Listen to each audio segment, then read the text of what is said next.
महकमा तालीम सिंध ने निजी तालीमी इदारों की रजिस्ट्रेशन पर पाबंदी ख़त्म कर दी। रजिस्ट्रेशन के लिए नया मयार मुकर्रर कर दिया गया है।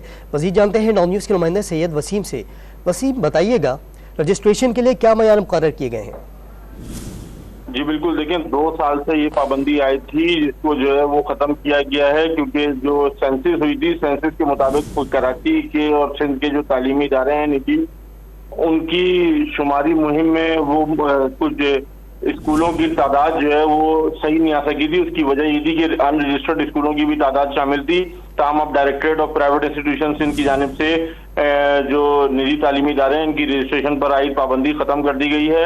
मज़ाफ़ाती इलाकों में कायम प्राइमरी स्कूलों के लिए 200 गज की शर्त होना प्लॉट के लिए जो है वो कहा गया है इस शर्त के अंदर, और साथ में जो ओ लेवल और सेकेंडरी स्कूल हैं उनके लिए 400 गज के जो जमीन होगी उस पर जो है वो स्कूल को रजिस्ट्रेशन दी जा सकेगी। इसके साथ साथ जो बिल्डिंग कंट्रोल अथॉरिटी से मंजूर शुदा नक्शा है, इसके साथ जो दीगर जरूरी सामान और जो शोबाजात होते हैं स्कूल के अंदर, उनका भी लाजमी करार दिया गया है। जी वसीम, बहुत शुक्रिया आपका।